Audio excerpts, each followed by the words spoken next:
right, class, so we are going to cover the gastrointestinal system. This is post your in-person lecture overview, so let's get started. Okay, so we know that the types of digestion and diet are going to be different among species. We have herbivores that are going to be plant-eating animals. This is like cattle, sheep, or goats. And then we also have carnivores. Remember that cats are going to be carnivores. They have to eat meat.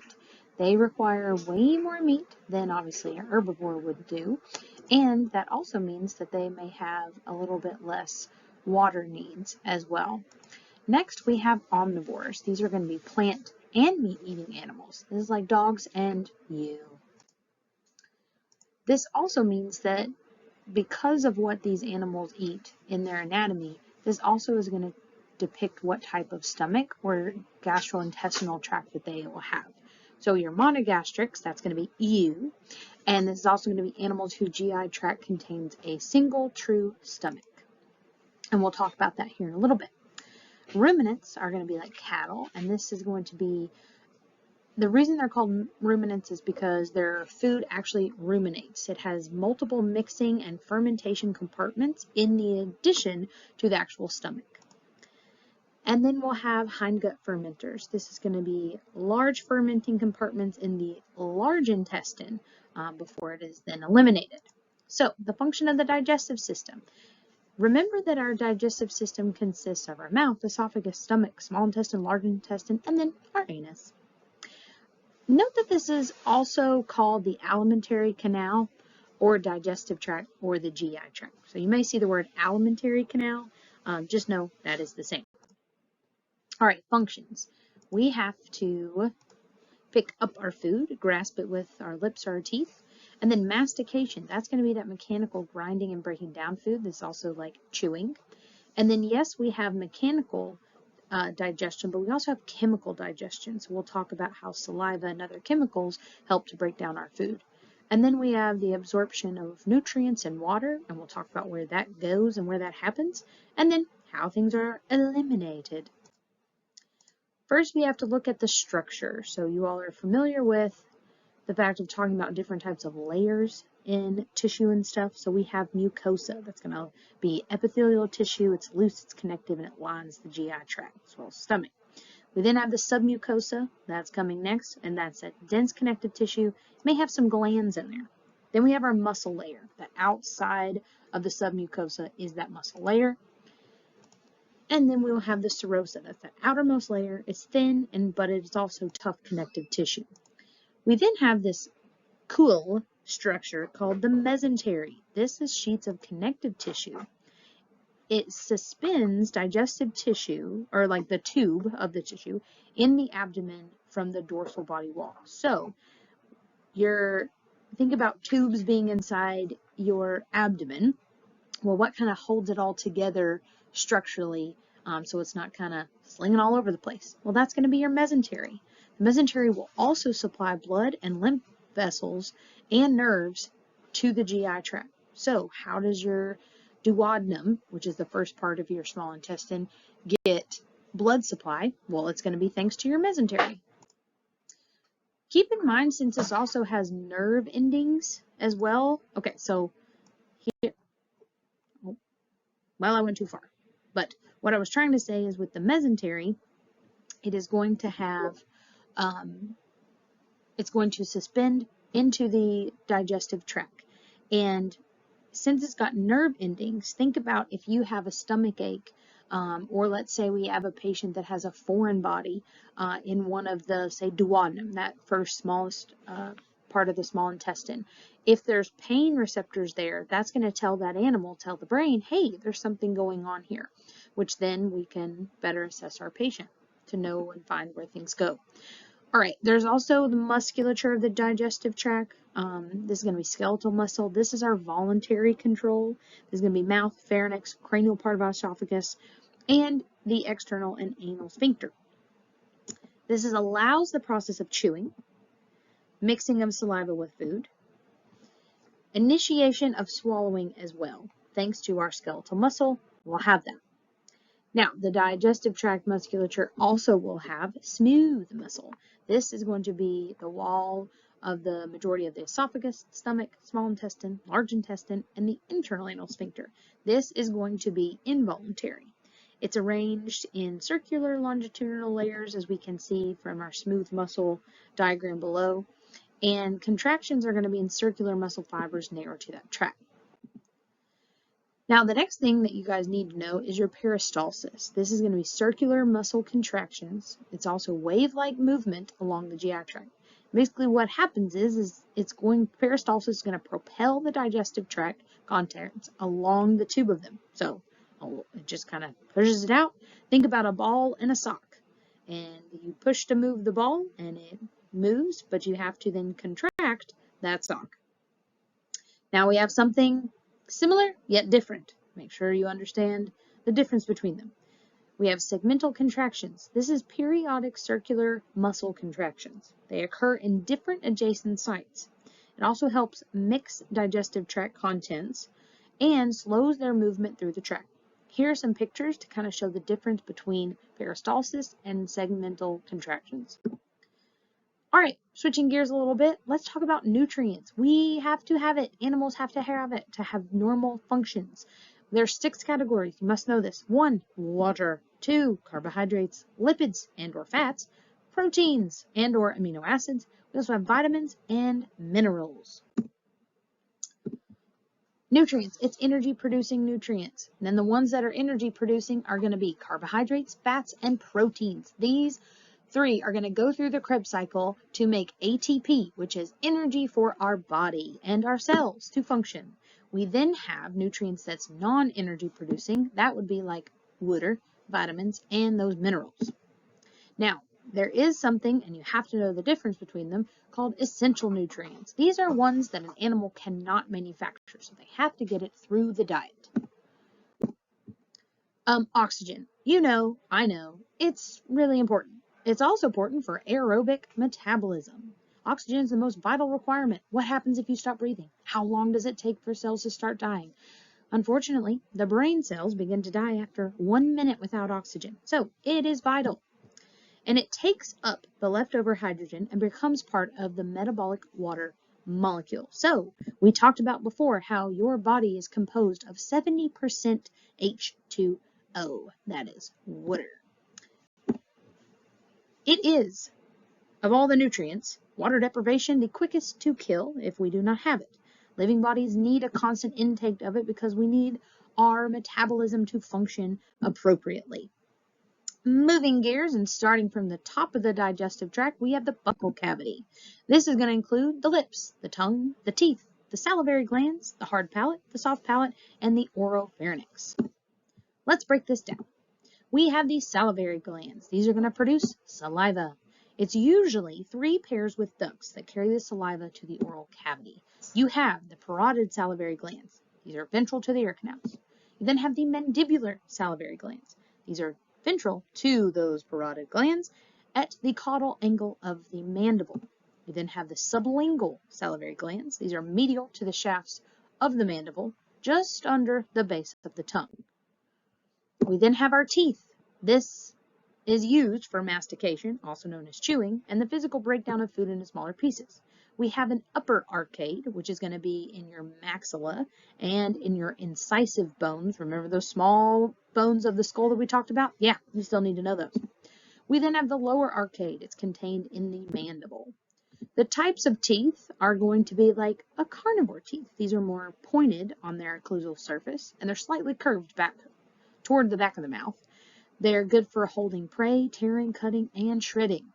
They're also closed root, so they do not grow. And then we also have herbivore teeth. These are going to be flat occlusal surfaces. They're good for grinding plant and grain material. They're open-rooted, so these are going to continue to grow. This is why, for example, with horses as well as like guinea pigs, we may have to float their teeth, or for guinea pigs, watch out for the wolf teeth, and they may have to come into the clinic to have treatment to grind those down to make sure that they are not causing any malfunctions or malocclusions within the mouth, because that can be very painful. And so we know that because their teeth continue to grow. All right, we've got 4 different types of teeth that you must know. We have our incisors. Those are going to be at the front, as you can see in this picture. These are great for grasping teeth. They're the most rostral teeth. They're on the maxilla and mandibular arcades, so upper and lower. We then have canines. Remember those tearing teeth? They're located at the corners of the incisors. They're longer than the other teeth, and they're pointed at the tip. Premolars are going to be great for cutting teeth. They're rostral cheek teeth, and they have sharp points and surfaces in carnivores, but not in like a cow, as an herbivore. We then have molars. Those are those back ones. They're great for grinding. They're caudal cheek teeth. They're larger. They're flatal-occlusal surfaces, and they're used for grinding.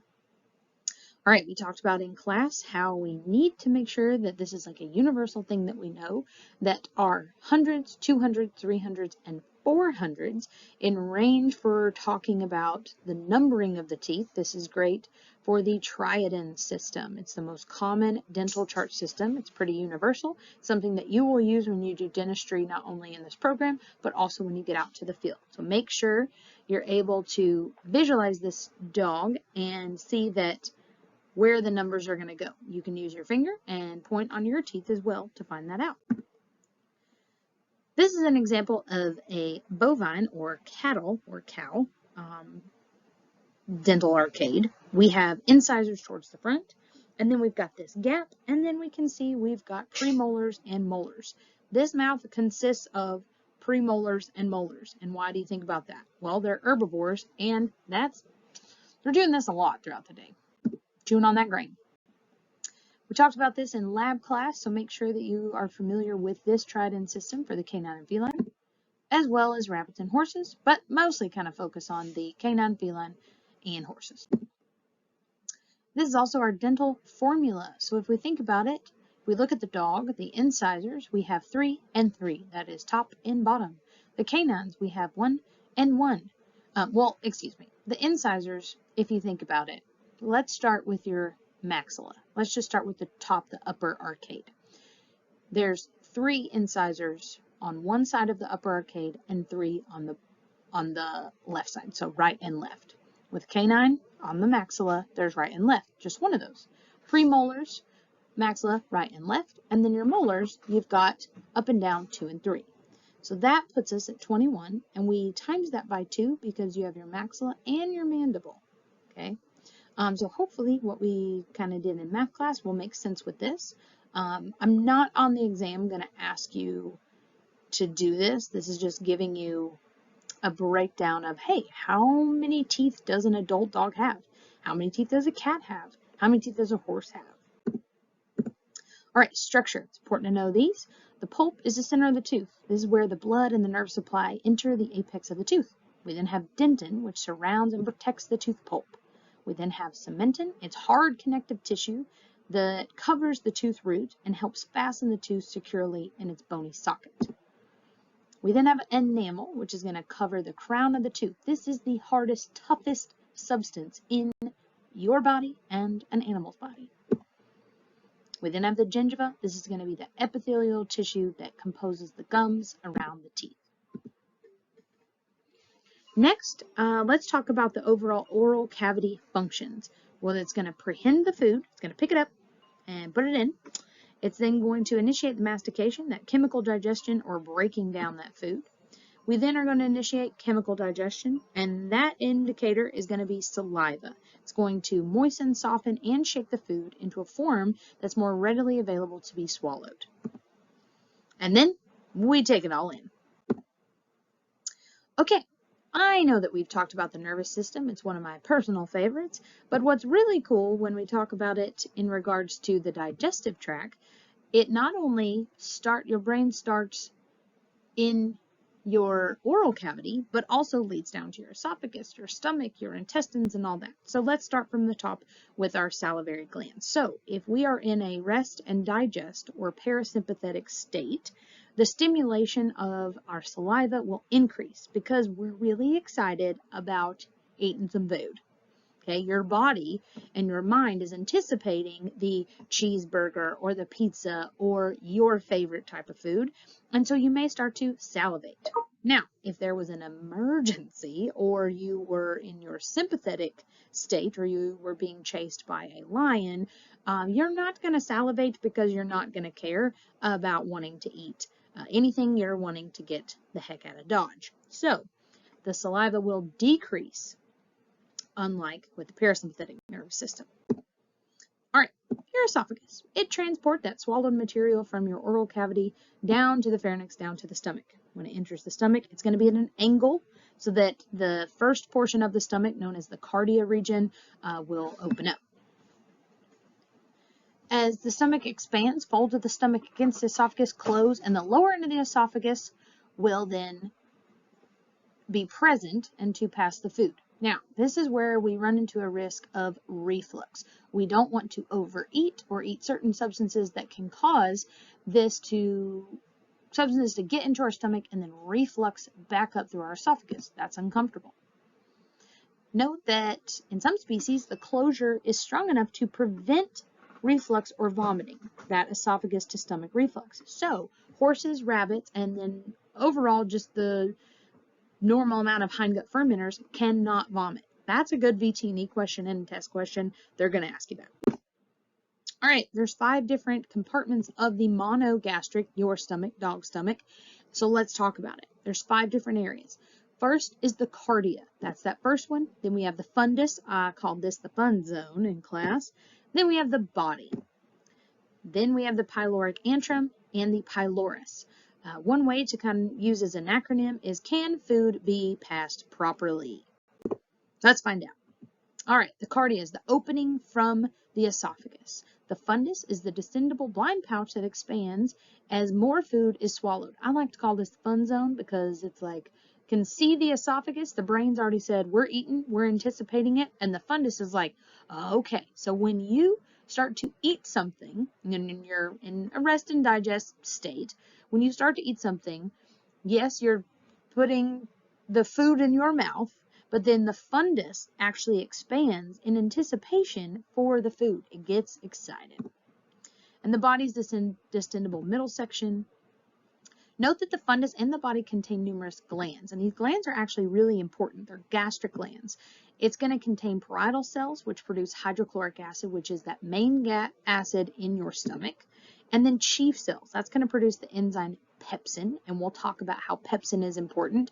This is also noted when you see something like a medication called Pepsid AC. Well, that medication is going to interact with your pepsinogen, aka enzyme produced from your chief cells. And then we have mucus cells. It's going to be protective mucus. We know that mucus, externally might be kind of gross, but it's really important and protective within our GI tract.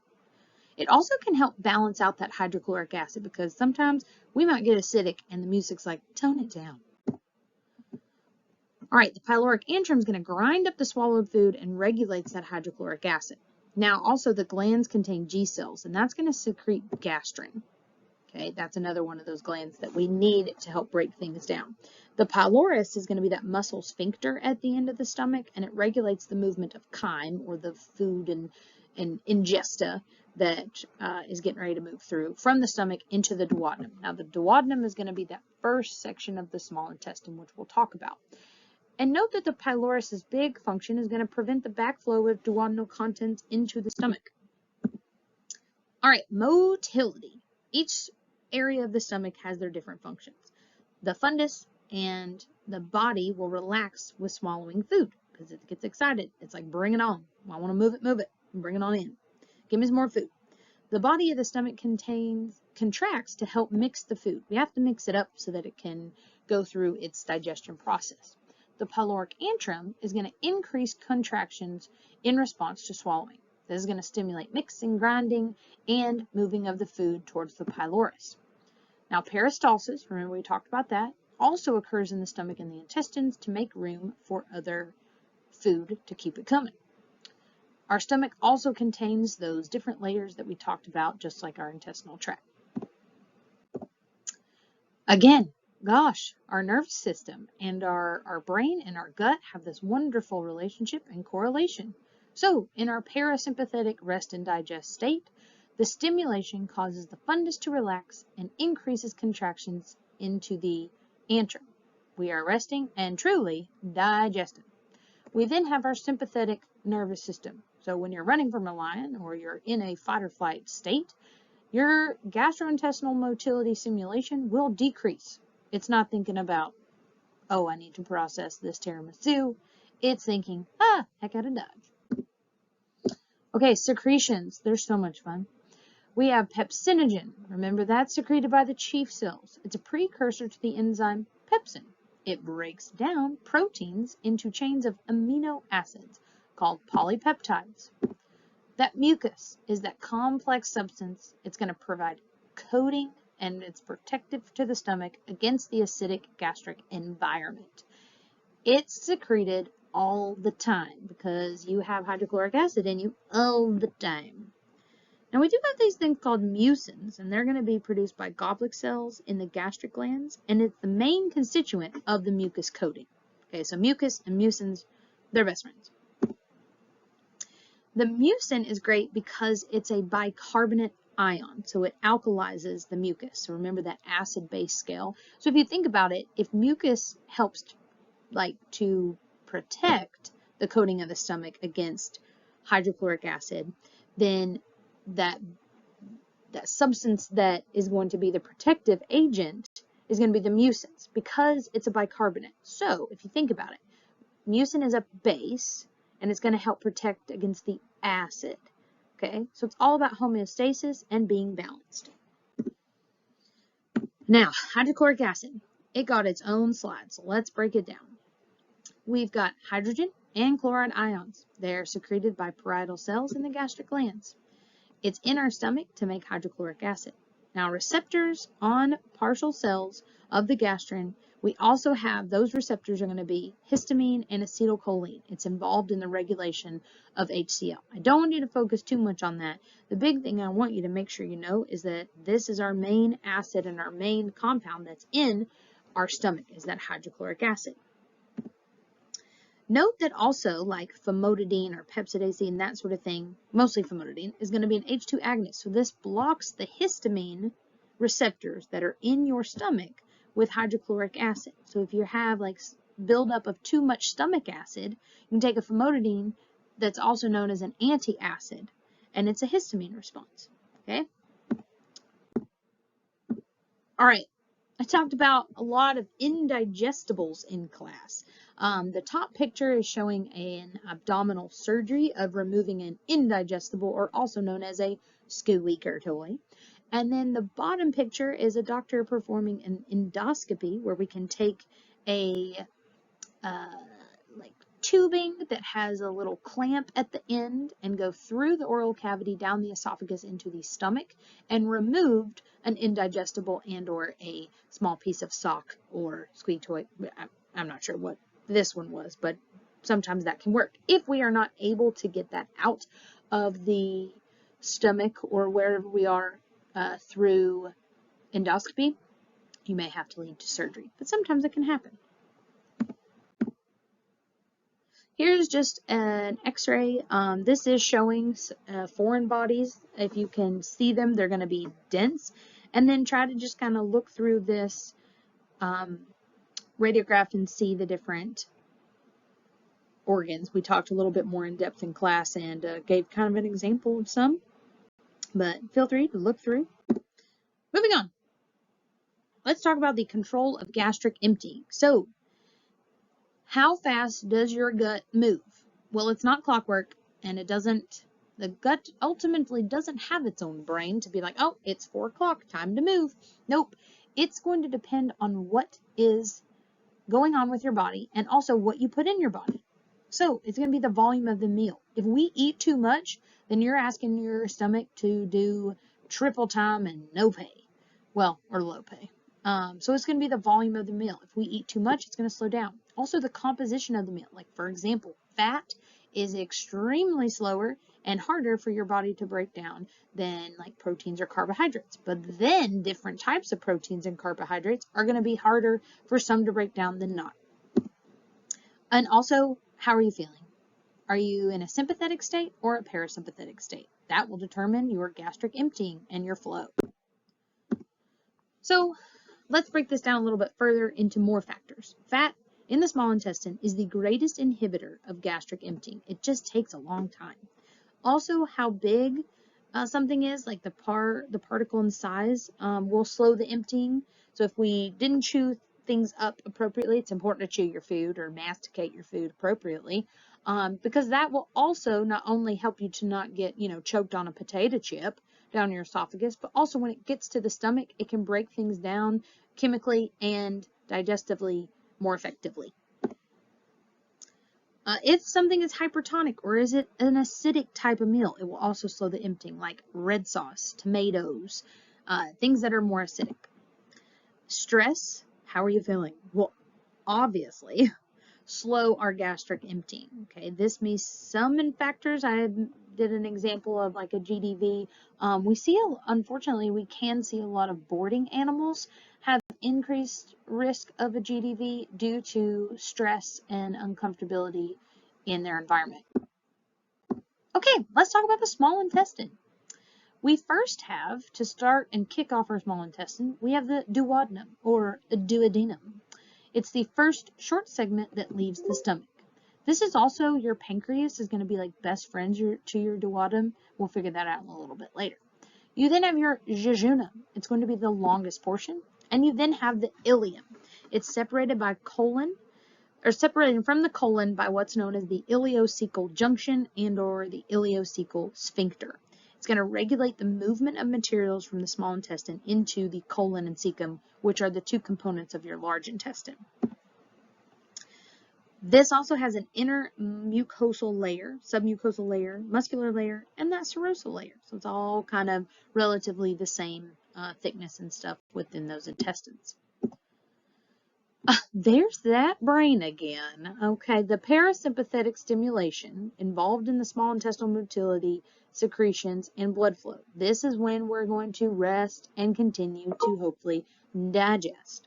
Now, the sympathetic stimulation, as we've learned, will decrease the blood flow and decrease our motility through our small intestine.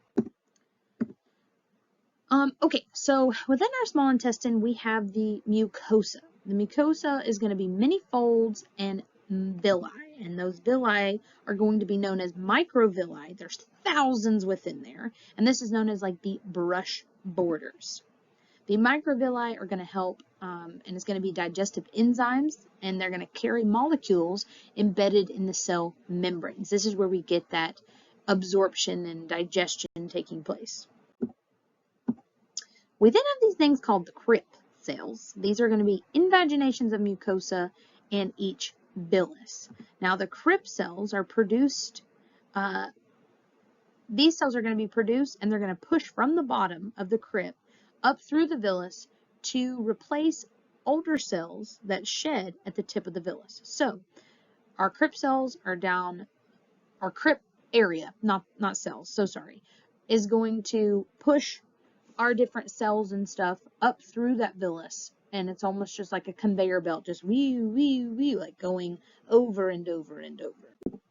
This will help with that digestion and that mucosal layer.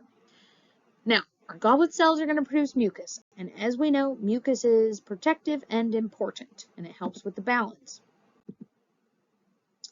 Okay, what happens when you eat and then you don't eat for a little bit? That's called your interdigestive period. This is between meals. And during that time, what's really cool what your body does is it has this thing called the migrating motor complex. And it is also known as housekeeping. And what's nice is it contracts and propagates from the stomach through the entire small intestine, and it sweeps through and clears any leftover debris, food, particles, or ingesta, and to clean it up and break it through. And it's a really cool thing, and it's very important for your GI tract so that you don't have leftover food and ingesta, because that could cause further issues and irritations within your tract. Okay, so what does our small intestine do? Okay, well, it helps absorb electrolytes, water, and vitamins across the tract. It also is where your chemical digestion is going to take place. That's going to be your carbohydrates, proteins, and your fats. What's cool is enzymes in the lumen of the intestine from the pancreas will break down those large particles of food. So we talked about the pancreas produces enzymes like amylase and lipase, and those are secreted into the duodenum in the small intestinal tract, because remember, the pancreas and the duodenum, they're best friends. They sit right beside each other. And that will help us to digest our food appropriately.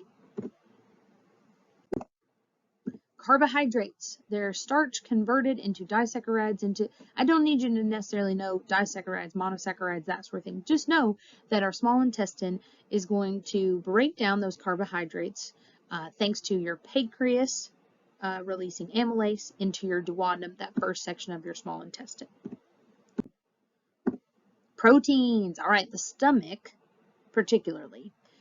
Note that there's pepsin within there. Those cells that are produced, that pepsinogen, broken down pepsin, it breaks apart some protein chains into smaller polypeptides. So then the small intestine, there's going to be 5 pancreatic proteases or enzymes that is going to be released at that time. And this is going to take partially digested peptides and make them down into smaller polypeptides. Okay. And then from there, we're going to take partially digested peptides and break those down through the microvilli and all that. The biggest thing I want you to know and kind of understand, and we'll do more of this in nutrition, so don't focus too heavily on this slide, is just understanding that, hey, we take a substance and it gets broken down to further small, and then crosses that cell membrane and is absorbed and utilized in our body for energy and nutrients. Now, fat, kind of talked about how in the small intestine, fat is the hardest one. It just gets a little agitated, okay? And fat is broken down to triglycerides, and you all may have heard of that before. But through that, the pancreas is going to release lipase, and it's going to penetrate like a bile acid coating for that fat digestion. Biggest thing here, know that the small intestines also break down our fat molecules, and it takes a little bit longer. Okay, so we talked about chylomicrons. This is why we see lipemia in blood samples. So looking at this picture, what is it?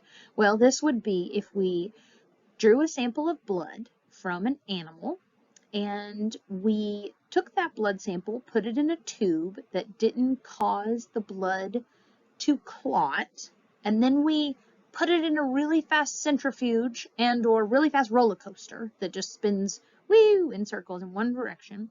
And what would happen is it would separate the particles of blood.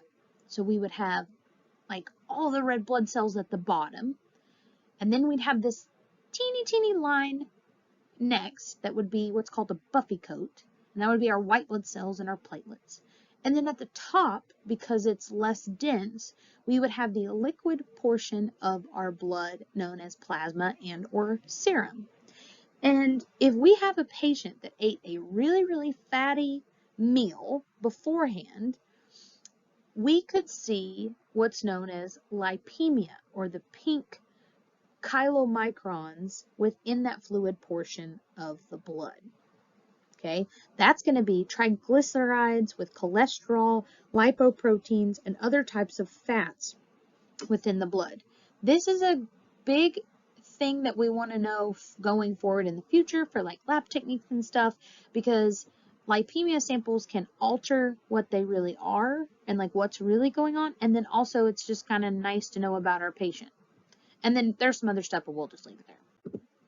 Okay, let's move to the large intestine. The large intestine is made up of the cecum, which, remember, we've got the ileocecal junction, and then the colon. This is where some microbial digestion is going to be taking place, and then the rectum. There's some primary functions here, and that's going to be recovering any fluid or electrolytes that your small intestine did not break down, and it's also going to, store your feces.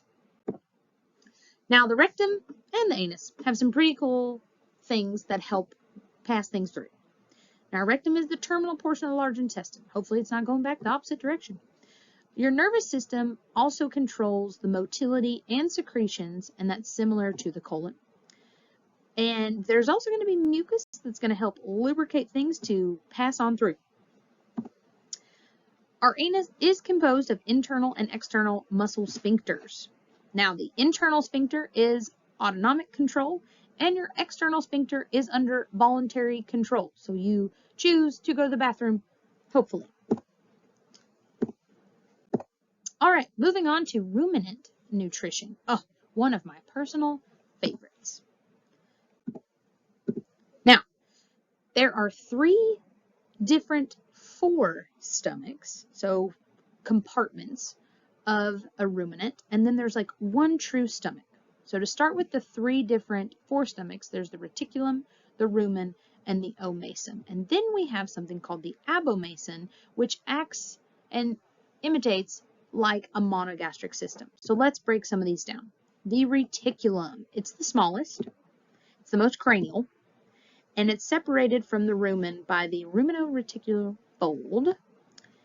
And the lining is also going to be like honeycomb, as we can see from this picture. And it works with the rumen for contractions going back and forth and regurgitation and all that. So if you can look in this picture, the reticulum is going to be the lower, you've got your esophagus coming down, and it's going to be the most cranial. Now, I talked about in class how the reticulum sits very closely to the heart.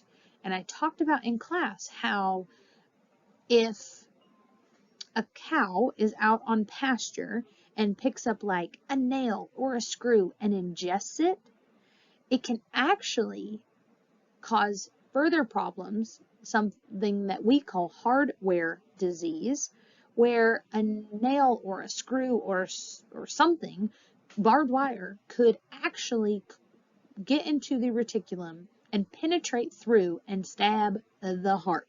So what do we do with this? Well, farmers can give orally a magnet to the cow, and that magnet would sit in the reticulum. Because it's heavy, it's going to drop immediately to the reticulum, and it can sit in there. And if the cow were to ever ingest any type of quote-unquote hardware, it would stick to the magnet and then not hopefully penetrate and cause any issues. Make sure you know that. All right, the rumen. It's the largest sac. Food spends the most time here fermentating. So fermentation is going to be that relationship with volatile fatty acids and microbes. This is where the bugs live. It is a 55-gallon drum. It's pretty big. It's got muscular sac. It's going to help kind of move things around in that ingesta, and it also is a part of where regurgitation happens. So I talked about how food can go into the reticulum, regurgitate up, then go, after it becomes less dense, then go into the rumen. We have these things called reticuloruminal contractions. This is going to keep food to keep it moving to make fermentation. So the fermentation is going to help this animal, these ruminants, to produce its own nutrients in a sense. We'll talk more about this when we get to nutrition. There's like a whole week on specifically cattle, and it allows also partially digested plant food to be regurgitated. It allows the buildup of carbon dioxide and methane gas to be expelled from the rumen. That's really big and particular because with fermentation, there's going to be gas production. If they can't eructate or get that gas out, then that can cause bloat, and that is a serious and bad thing.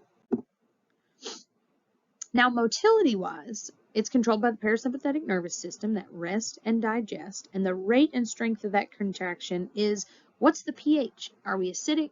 Are we not? Now, we do not want the rumen and the reticulum to be acidic. We want that acid to more so be at that abomasum. So the pH is very important, that it's not too acidic. And how that helps is actually going to be saliva.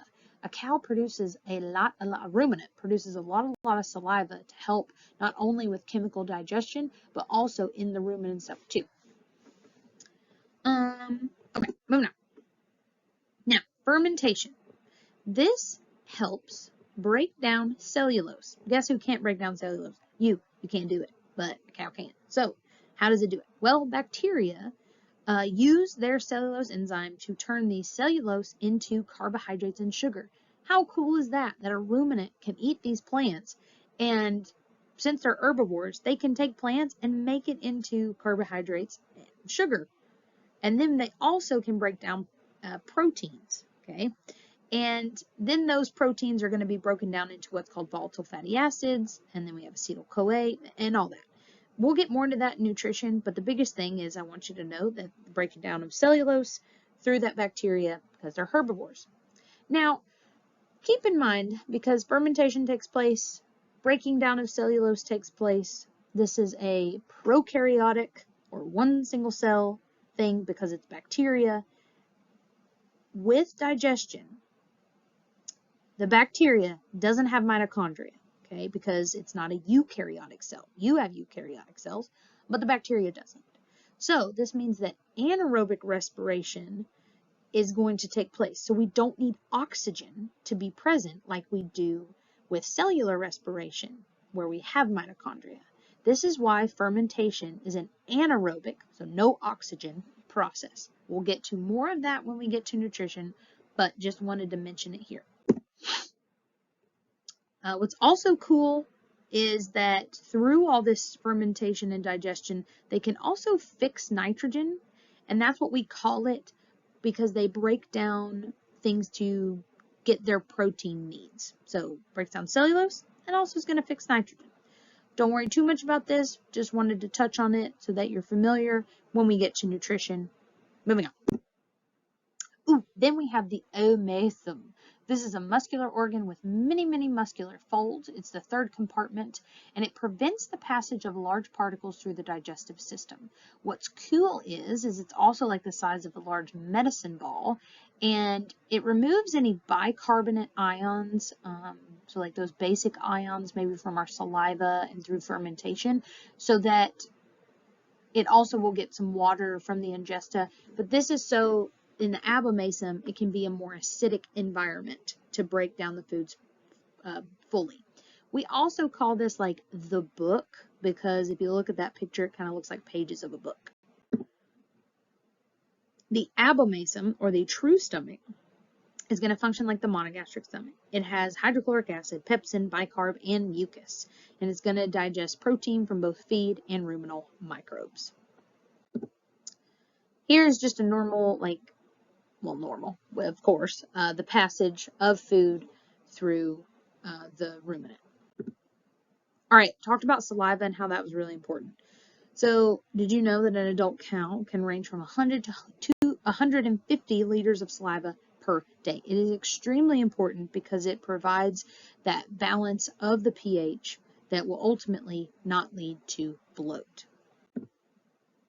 Here's just another picture showing come through the esophagus, and then we move from the reticulum, rumen, and we regurgitate that up, and then we have the omasum, and then the abomasum, small intestine and large intestine. What's interesting is that when a calf or ruminant is born, the digestive tract functions primarily in the abomasum, or the monogastric system. The rumen and the reticulum do not function at birth. The rate of development of the rumen and the reticulum is affected by the type of diet. So this would be milk versus grain eating. So that's pretty cool. We have this thing called the ruminal reticular groove, or the esophageal groove, that will basically block milk from going into the rumen and the reticulum and straight into the abomasum. If food or milk gets into those, because it's not developed, it can cause serious issues and GI upset. In class, we talked about bloat, and remember that can be in the rumen, and it can be to issues within our pH, or when the pH of the rumen. And so there are some cattle that can get a ruminal cannula, and basically this is showing that in this brown cow, where it's just basically like a hole into the rumen. that can be opened up and popped off to release some of those gases. And we can also look in there and see what's going on. All right, let's talk about hindgut fermenters. Okay, so in class, we drew this together. Okay, we'll just go ahead and slip to the next slide so we can talk about how this goes through. So, food is going to go through the small intestine, and I suggest when you get your notes, you walk with me and go through this. So we go through our small intestine, and then we go into the cecum. Okay, so past the small intestine into the cecum. So hindgut fermenters, the biggest difference here is their large intestine is where fermentation takes place.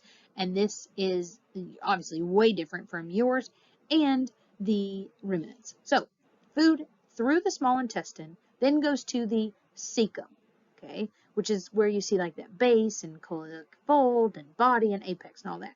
Then it's going to go through the right ventral colon, then the sternal flexure, then it's going to go up through the left ventral colon, take a turn at the pelvic flexure, and remember that pelvic flexure is a 90-degree turn. That's quick, okay? And it's also where some issues can take place because of that anatomical flexure and turn.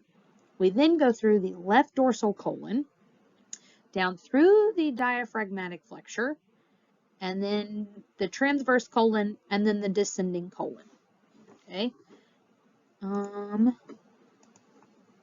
Let's see if I can draw here. Let me get a red.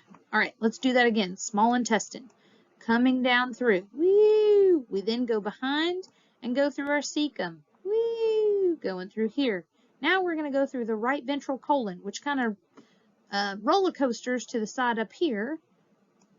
Then through our left ventral colon, take a turn through our pelvic flexure, down through the left dorsal colon, past the diaphragmatic flexure, up through the transverse colon, and then down out the descending colon.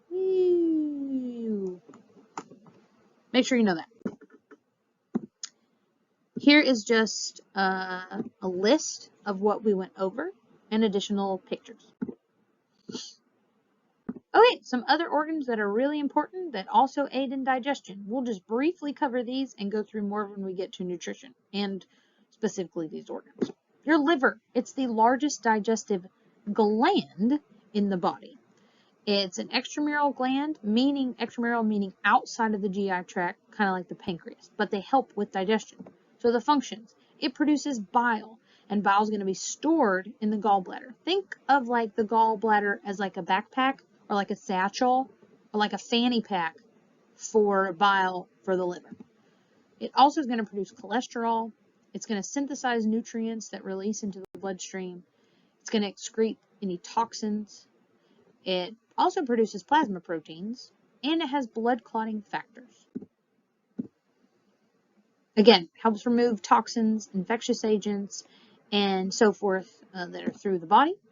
Also is going to store the metabolites, nutrients that are absorbed in the GI tract. Make sure that you know at least 3 different functions of the liver regarding the digestive system. Okay, now we have the pancreas. That's going to produce amylase, protease, and lipase. I talked about 3 different enzymes that I want you to know specifically for this exam. We'll talk about more when we get into lab techniques too and all that, but the big ones I want you to know is amylase and lipase. I want you to know that those 2 main enzymes of the pancreas are going to be released through the small intestine to help and aid with digestion. And lastly, it also is going to secrete bicarbonate into the duodenum to help neutralize the acidity of contents, help maintain that pH in the duodenum, make sure that we're homeostatic and all that. And then also it's going to have an endocrine function, and that's going to produce insulin and glucagon, and that's going to help regulate the blood glucose levels.